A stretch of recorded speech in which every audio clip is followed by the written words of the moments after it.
Welcome back to the Play Action Podcast. Today we are going to be recapping the games of the weekend. Week 8. Week 8, yeah. Week 8, and the season is flying by, in my opinion. It's going way too fast. It needs to slow down. It's what? 2/3? 2/3. 2/3 over? Yeah, So, 8 out of 12. So 2/3. Is that Almost right? there. Is my math right there? 8 out of 12? It's 2/3? I don't know. That's I'm not the best at terrible math, but I think it's about 2/3, about 66%. But it's been exciting. It's been an exciting year so far. We're starting to see, some eliminations from the playoffs, including a couple teams this weekend, right? Yeah. Talk about Clemson, USC. This Any might other be ones? this might be a hot take, but I think North Carolina.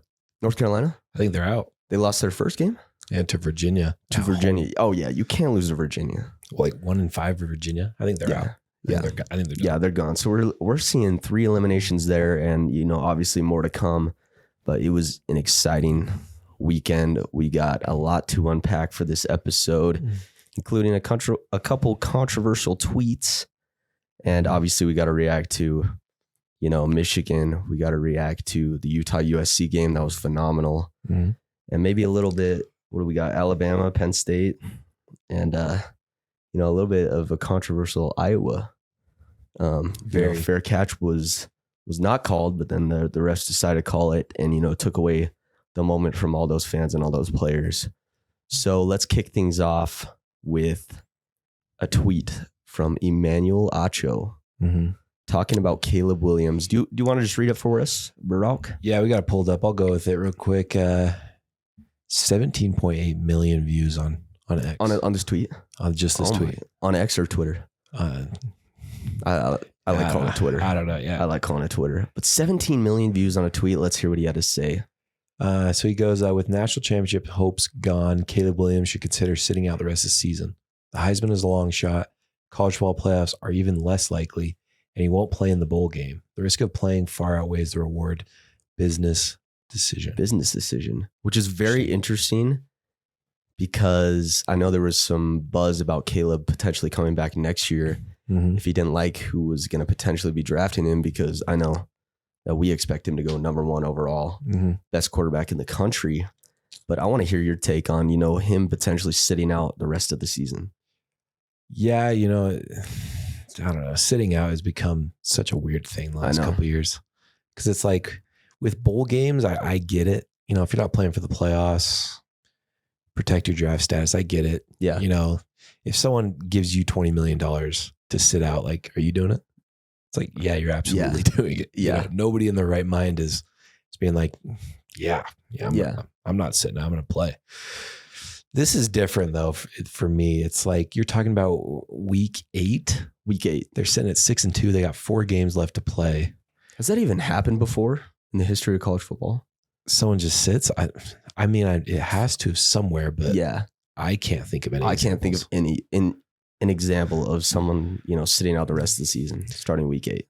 But I think what's so crazy about this take to me is, yeah, you're 10-2. You're coming off 2 straight losses, but in theory, I don't necessarily think their season's over.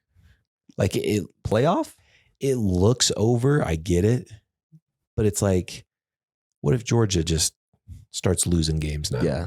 What if Michigan, starts losing some games?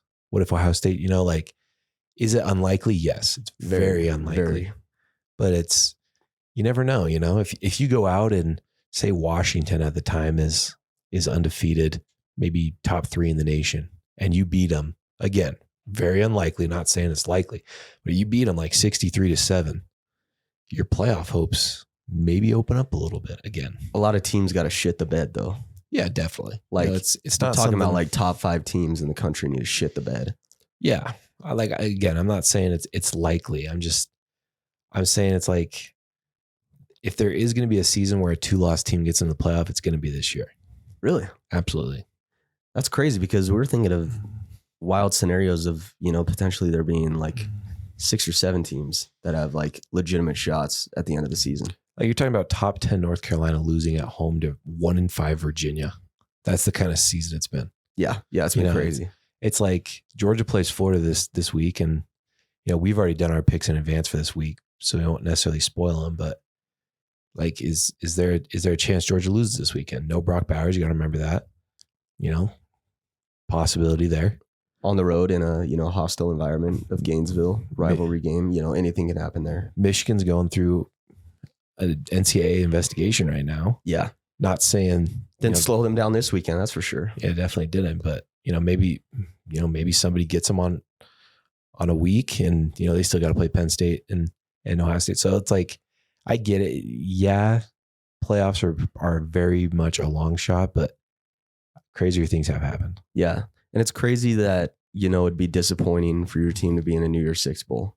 Yeah, because I think that the 4-team playoff has kind of essentially ruined those bowl games. Definitely. And I'm glad that 12-team playoffs coming next year, because if that was the case this year, then USC definitely still has a chance at that at-large bid.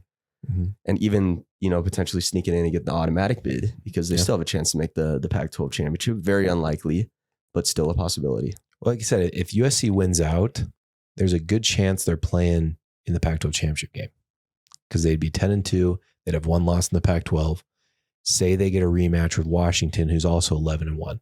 Their only loss this season being to USC. Say they beat them again, Like I said, it's very unlikely, but crazier things have happened. Should he sit out? To answer the question, no, he should not sit out, because you're in the thick of the season, with your teams, Yeah. It's like, you're coming off 2 disappointing weeks, but, it's just, I don't like the look of it. Yeah. It's like Caleb Williams. I think if Caleb, again, not wishing injuries on anybody, but if Caleb Williams tore his ACL, I think there's a 90% chance he still goes number 1 overall. Yeah. So I think Caleb should play. If he sits out the bowl game, I understand it. I think he should continue playing, though. Yeah, which is crazy that we're even discussing this, because I don't even know if Caleb has, spoke on this yet. I'm sure Caleb wants to play. He's a competitor. Yeah, exactly. He wants to be out there, and he wants to be playing, football every week. He's probably the most disappointed person in that locker room. Yeah. If I had to guess. So it's like, again, like you're saying, Caleb hasn't spoke on this at all. He's not even thinking about sitting out, to our knowledge, but if there's somebody who wants to be out there more than anybody else, Caleb Williams. Yeah. Yeah. And to stay on that USC topic, let's talk about, Lincoln Riley versus Clay Helton. Mm-hmm. The previous coach at USC before Lincoln Riley. And they have the exact same records through 22 games. Yeah. Correct me if I'm wrong. That is indeed correct. Both 17-5. Mm-hmm.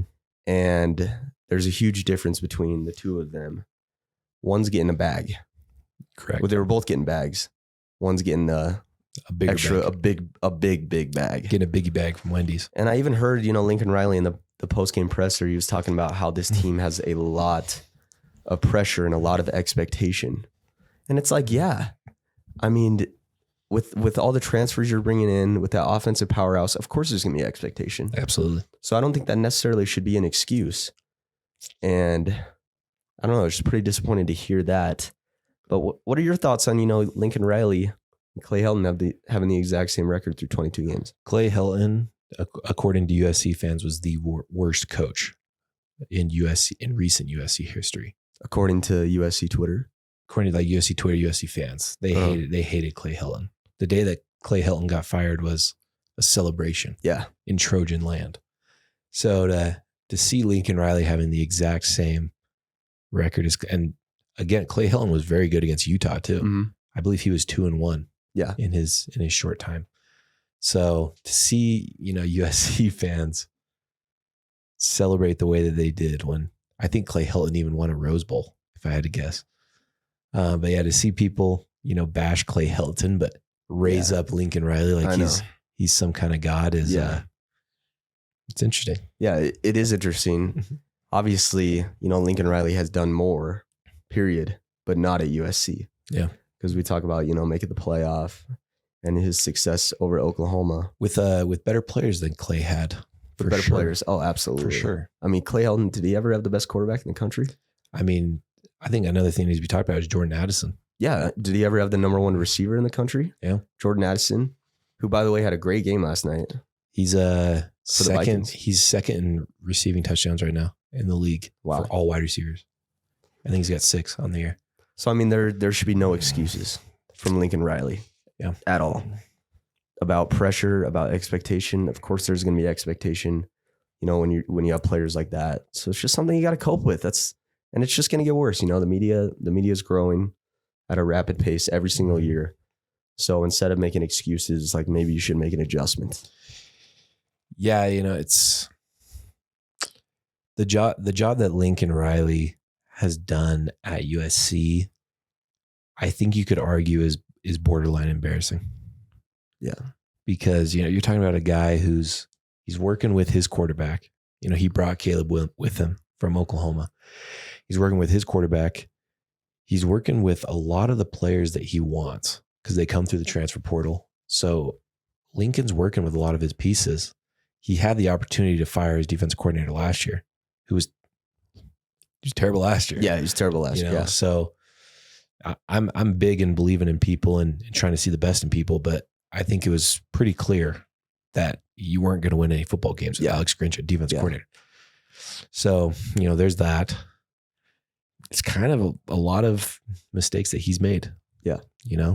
The adjustments between the Utah games last year in particular weren't there at all. Utah almost looked better in the second game than they did the first game. And you're talking about a third string quarterback on your home field walks into your building and beats you. Yeah, outperforms you. Mind you, this Utah team has scored 30 points one time the whole entire season. And it was the week before against Cal. So, I don't know. I think Lincoln Riley it's time Lincoln Riley gets treated like every other coach in the nation. Yeah. Like Brian Kelly has achieved way more than Lincoln Riley, and he's treated like the worst head coach in the nation. So a lot of high praise. Yeah. Welcome to the Play Action Podcast, where we just bash on Lincoln Riley for, 12 straight minutes. I mean, like I could do it, but it's tough too, because I got a lot of respect for Lincoln Riley. I think he's a great offensive mind, but at some point it's like, it's gotta, the criticism has to be there when you're not performing. Yeah. Yeah. I agree. Especially when, you have a tough loss and you don't bring out players to your media, after the game. Yeah. That's a little shocking. Yeah, very shocking. So, I mean, that's our take on Lincoln Riley this weekend. And I think we just got to also, mention that Kyle Whittingham's done a great job there at the University of Utah. Absolutely. And it should be less of bashing on Lincoln and more of praising on Kyle, because what he's done, over there and what he's working with to be able to win, to be able to be a, almost a national brand at this point. Well, I think the thing that is weird about Kyle Whittingham is he always has a game every single year where people like underrate him again, where they're like, oh, Kyle Whittingham's so underrated. Yeah. Like, look at what he did. It's every single year that he has a game where everybody realizes like what he's doing. Yeah. And it's to the point where it's like, it's almost disrespectful. Yeah, it is. Like when I see people on Twitter saying Kyle Whittingham is the most underrated coach in the nation, it's a little disrespectful, honestly. Yeah. Yeah. Because it's like that same statement is said almost every year. Mm. So it's like, is he underrated every single year? I don't know. Yeah, it's about time that we start to give him the praise that he deserves. But Utah got the win this weekend, and it was a big one for them. Let's talk about our picks. I mean, I went 9-0 this weekend. Yeah, you killed it. And you went 7-2. So I mean, a combined 16-2 for the Play Action Pod. So we might have to turn into a betting channel, I think. Yeah, might have to. We might have to. I mean, I don't personally sports gamble, but I'll gamble with your money, and you can gamble. Yeah, I'll gamble with your money. That'd be fun. But yeah, we did pretty good on the weekend. JJ McCarthy now has the best odds to win the Heisman after, Michael Penix didn't play that great this weekend, and same with Caleb Williams. Yeah. Yeah. So do you think he's the most deserving of the Heisman so far? Yes. When I was on Sunday after the games, I was talking to some buddies of mine, and I was throwing stats out there for like player A, player B. Yeah. And like guess who the player was. And I threw out Michael Penix stats, and I threw out Caleb Williams stats. I was like, which player would you rather have? Like, I'd rather have player B. I was like, well, player B is Caleb Williams and player A is Michael Penix Jr. Really? Because it was like, I think Penix has like 20 touchdowns, like 5 interceptions. And I think Caleb has like 30 touchdowns, 4 interceptions, if I'm correct. So it's a little weird to me. And like, I get it. Caleb hasn't necessarily played the toughest schedule, but I wouldn't really say Washington has either. Yeah. But Michael Penix is praised as the Heisman. It's like Caleb Williams still putting up numbers. Yeah. So, but yeah, back to the topic of JJ. I mean, I've always looked at the Heisman as the best player on the best team should win the Heisman, in my opinion. Because if you're the best team, you're usually the best team because of the best player. Yeah. And I think that the Heisman should be less about stats. Absolutely. Because you go out there, you could pad your stats all day. But, Penix and Washington, they're 7-0. Yeah. Are they 8-0? 7-0? And they're 7. They're 7-0. And they beat a good Oregon team, in Eugene. So I think that should really, that wasn't in Eugene. Was it? That was in Seattle. No, it was in Seattle. Yeah. They beat a really good Oregon team. And I think that should reflect the way that the Heisman candidates are based. Yeah. Or off of big wins, definitely. And obviously that is a big factor because, it comes down to who's the best player on the best team. So for me, I think it's still Penix, personally. Yeah, and I want to say it's Penix. The two games that stick out to me, though, is at Arizona 2 weeks ago. He had 0 touchdowns and a couple turnovers. And then last week against ASU, he had 0 touchdowns and a couple turnovers. Mm-hmm. So he has a couple games with no touchdowns and multiple turnovers. That kind of doesn't really sit right with me right now. But again, it's week 9. Michael Penix could go out and throw 10 touchdowns next week, and it'd be like Heisman favorite, Michael Penix. Yeah. It's crazy how things change so fast. Yeah, when I was creating our graphic, we put up a graphic yesterday about our Heisman rankings, or I don't know, kind of mixed Heisman rankings. You got Penix. I got Jaden Daniels right now, actually. Oh, really? Yeah, because I think if LSU could play some defense, I think we'd be talking about LSU a little bit differently. Yeah. But I think what Jaden Daniels is doing over there is, especially from the kid that we watched play at Arizona State. Yeah. That was another thing is I sent one of my buddies a picture of Jaden Daniels in an ASU jersey. And I was like, imagine if ASU could recruit good quarterback play. Mm-hmm. There's just a picture of Jaden Daniels. Yeah. So yeah, I got Jaden Daniels right now. I think Penix probably should still be one of the favorites. I need to see him be consistently the best quarterback in the nation. Yeah. Yeah. So obviously the rest of the season will unfold. We'll probably have a more clear winner. But it's definitely not JJ McCarthy. Yeah. Yeah. Seriously. Stop it. Yeah. I don't know about that. Is Michigan winning games because of JJ McCarthy? Mm-hmm. Come on. Yeah. Let's talk about Cade Klubnik. And, last play in double overtime against Miami, he was supposed to hand the ball off. I think we talk about Clemson as a whole, honestly. Yeah. Oh my gosh. They're just a mess. Yeah. How much time we got? Saying we could be talking about, is Dabo going to get fired? But let's talk about Cade a little bit. Yeah. So last play of the game in the editing, I'll throw up the clip, but he was supposed to hand the ball off there at the end. Yeah. Dabo came out and said it. Yeah. Which is interesting. And they also asked him about it, and he was like, yeah, I was supposed to hand the ball off. And it was a very, very brief explanation. I don't know what was going through his head, but I don't want to say, he cost them the game, but he cost them the game. Yeah. No, yeah. It's looking back on the play, he said it was an RPO, which definitely looked like it was. He was supposed to be reading the defender that ultimately tackled him. Yeah. So misread. I don't know. Very, very big misread. It's like if that edge defender crashes down, he pulls. If the edge defender kind of holds a little bit, he hands. Edge didn't really crash, so he should have handed it for what would have been an easy touchdown. And it looked just like a race to the sideline from there. Yeah, and Cade, man, I don't know what kind of athlete you are, but yeah, you were never beating that guy to the sideline.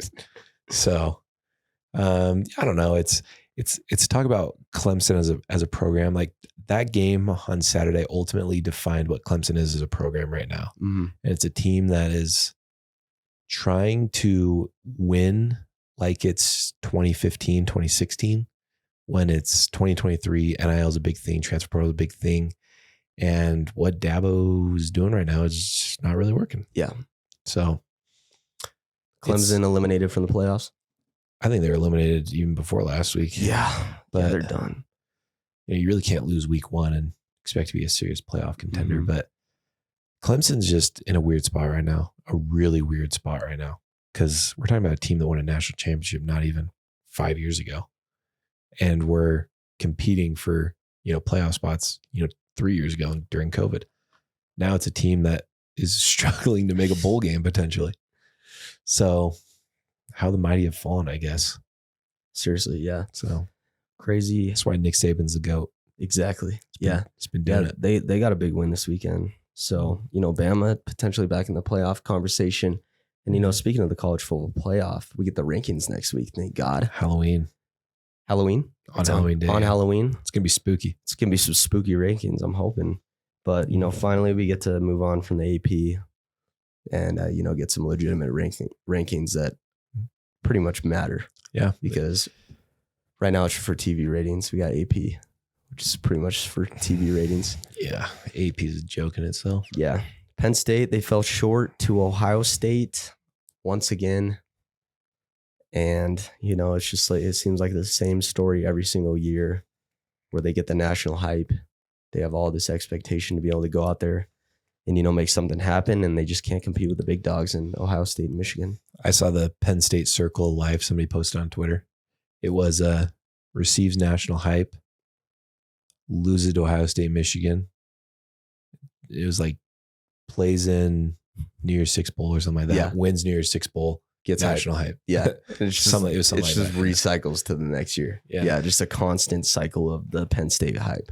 I don't know what Penn State has to do to finally beat one of these teams. Seriously. You're talking about you got a 5-star running back, Nick Singleton. You got a 5-star quarterback in Drew Allaire. Your defense played outstanding, first off. People are complaining about that holding on Marvin Harrison that ended up being a touchdown. I was shocked that was even a conversation. Really? Yeah, like Marvin Harrison's getting held all the way. Yeah. So anywho, but I just don't know. I don't know what Penn State needs. Like, would I be shocked if they fired James Franklin? Yeah. Would I like the decision? Yes. Really? Because I think at some point it's like you've been doing this whole circle where you're going 10-2 every single year, 9-3. You're losing to Michigan, Ohio State. You're never playing for the Big Ten championship. Besides, I think they did like maybe 5 or 6 years ago. But at some point, it's like, what are you as a program? Are you trying to compete for national titles, which I think they can because they recruit really well, but they're falling short every year. Yeah. So something's got to change. I don't know. I would be shocked if they fired James Franklin. Would I understand it though? Maybe. Yeah. So. Yeah, but a lot to look forward to, in the next coming weeks, including this weekend. We got a big matchup against Utah and Oregon. College game day is going to be there. We're actually from Utah, so we're going to be going to all the events. We're going to go to Pat McAfee on Friday. We're going to go to college game day Saturday morning, bright and early, and obviously the game after that. So I think we're going to be filming some content for that, maybe doing some vlog style kind of stuff. So, tune in for that. We're kind of prepping for a crazy weekend and obviously some exciting games. So you got anything else to say about week 8? No, I think, or do we want to talk about Iowa punt return? Oh yeah. We got to talk about this Iowa controversy. Cooper DeJean, Iowa. The only way they score points is, special teams, punt returns, kick returns, interception for 6, fumble for 6. And safeties. Yep. Yeah. And the times when their defense gets turnovers in the red zone so they can kick field goals. Yeah. So that's the Iowa scoring palette. Cooper DeJean takes a punt to the house. Crowd goes crazy. All kinds of fluids, beer, water, I guess. I don't know. It's flying everywhere. Yeah. But Cooper DeJean kind of makes like a little, I don't know. Like literally not even that, but just like. Because like he sticks his hand like straight out and like moves it in like a It looked like he was kinda. almost like trying to like, I don't know, use his arms to like, when you're trying to recover a punt. I don't know. I've never been a punt returner, but like, I don't know, like prepared to catch it. To me, it looked like he was trying to get people to clear out because he knew he wasn't going to catch the ball or potentially not catch the ball, but he didn't really know how to like signal that. So it turned into like this. But like, I don't know. And then he ends up fielding the ball. Returns it back for a touchdown. Great return. Great return. I mean, he caught that on the sideline. Yeah. Crowd's going nuts. You know, people are going crazy. Refs end up calling it a fair catch, bringing it back. Leads to, you know, Cade McNamara doing what he does, you know, throwing an interception. Minnesota wins the game. Yeah, it's with fair catches, like a fair catch to me needs to be hand straight in the air. Yeah. Clear signal. Yeah. Fair catch. Yeah. Catch. Mm. It's like none of like this on the side or none of this down low. Mhm. It's like It's dangerous. stick your hand straight in the damn air. Yeah. Go back and forth a couple times. Catch your ball. Fair catch. Fair catch, yeah. You know, I don't know. I think that's something they got to talk about. Yeah, seriously, because I mean, there was a lot of upset Iowa fans for good reason. Because I think by rule, technically, it was the correct call.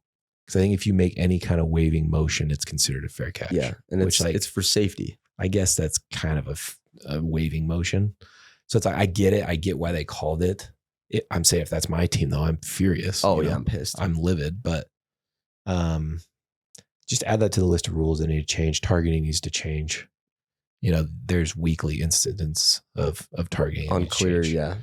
So just add it to the list. Yeah. Throw it on there. Add it to the list, yeah. And we'll show you that clip as well. But I want to hear what you guys have to say about, you know, do you think it was a fair catch or not? But I'm going to say I don't think it was a fair catch. But apparently by rule, you know, it was a fair catch. Resulted in Iowa losing that game. But I think that's going to wrap things up for, you know, our Week 8 recap. We are prepping for a big weekend. We'll be pumping out some content for you guys down on campus. We'll kind of give you maybe an experience of how, you know, the Pat McAfee show is in person and, you know, how College Game Day is as well. I'm super excited. I don't know about you. Yeah. But Yeah. it's going to be a fun weekend.